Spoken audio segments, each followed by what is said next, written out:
No dia 28 de abril, eu vim a essa tribuna para dizer ao povo brasileiro que a culpa de todo esse desastre econômico, social e moral que nós estamos vivendo hoje no nosso país é de culpa exclusiva do ex-presidente Luiz Inácio Lula da Silva.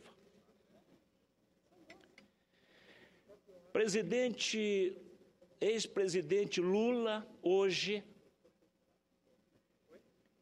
quer passar para a presidente Dilma toda a culpa desse desastre. Mas ele perdeu uma grande oportunidade que o Fernando Henrique Cardoso deixou a ele em 2013. Em 2003, senhor presidente, o Brasil, depois de 500 anos, tinha uma dívida bruta, interna e externa, que não chegava a R$1 trilhão. Hoje, 13 anos depois, o Brasil está batendo a casa dos R$5 trilhões, a dívida pública bruta, interna e externa. A folha de pagamento em 2013, em janeiro de 2003, era algo em torno de R$62 bilhões.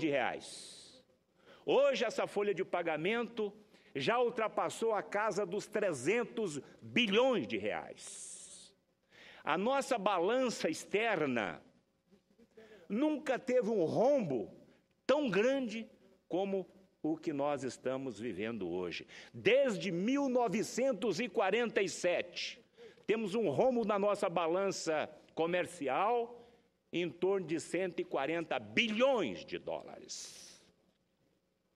Ou seja, esse governo do PT teve todas as oportunidades para crescer a economia desse país,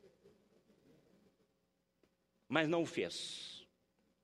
O que fez foi saquear os cofres públicos, sem a mínima responsabilidade.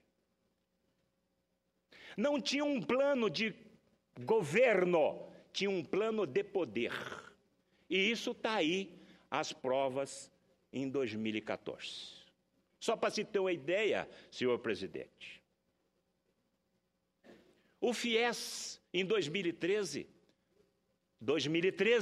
foi gasto 6 bilhões e 500. Eles falam 7,500, mas 6 bilhões e 500.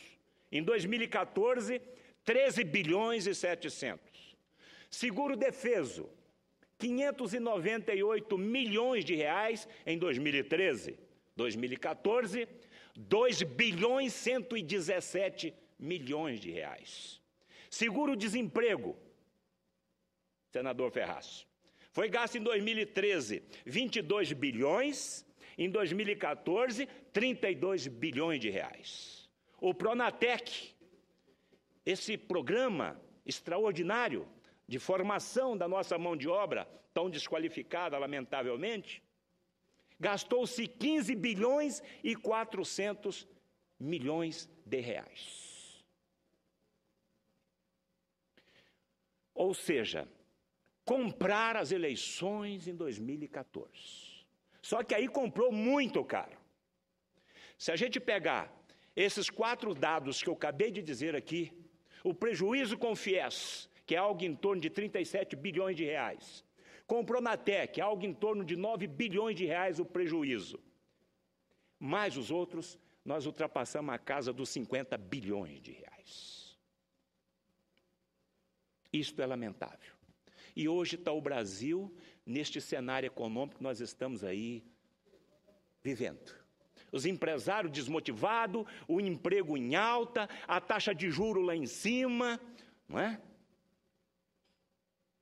Perda de poupança, nós já perdemos mais de 32 bilhões de reais somente este ano na caderneta de poupança. E aí, depois desse desemprego, vem a criminalidade. Pois bem, senhor presidente, o Brasil enfrenta uma série de crises econômicas, decorrente dos gastos descontrolados e dos investimentos equivocados feitos por o governo PT. Enfrentamos também uma enorme crise política, sem precedentes, em que, para se manter no governo, a presidente da República precisa terceirizar aos subordinados e auxiliar suas nobres atribuições constitucionais. Apesar desse cenário tenebroso, em que a economia não reage pela incapacidade do governo e o governo não reage por causa da estagnação econômica, um fio de esperança parece indicar que, finalmente, podemos estar deixando no passado outra grave crise que existe desde sempre na República, a crise moral.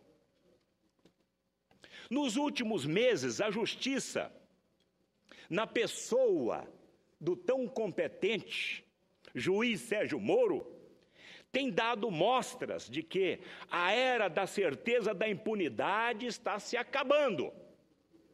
Na última sexta-feira, por ordem do juiz Moro, aconteceu algo que até pouco tempo atrás seria inimaginável. Foram presos preventivamente os presidentes das maiores consultoras do Brasil,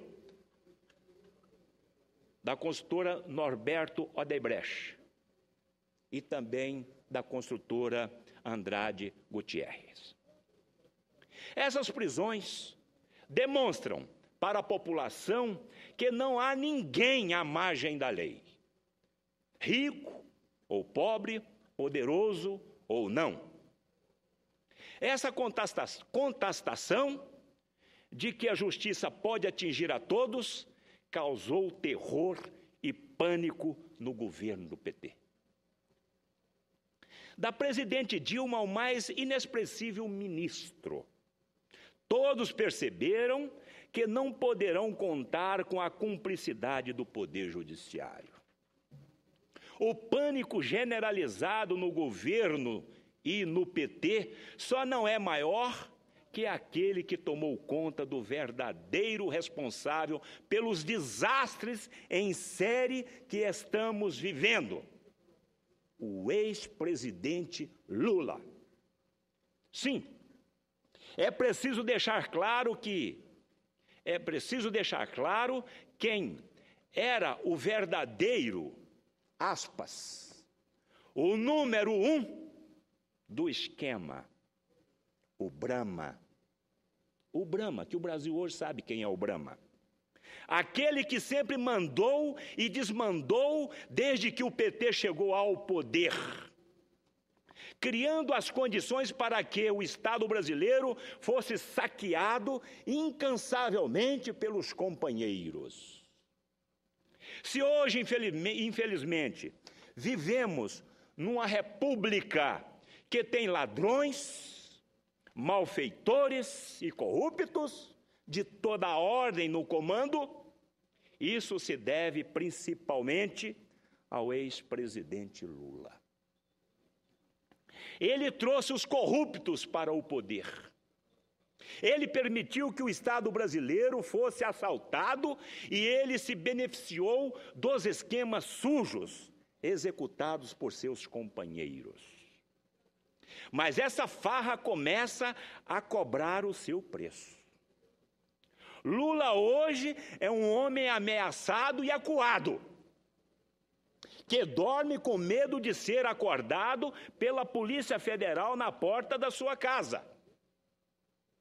Lula hoje tem medo de ser preso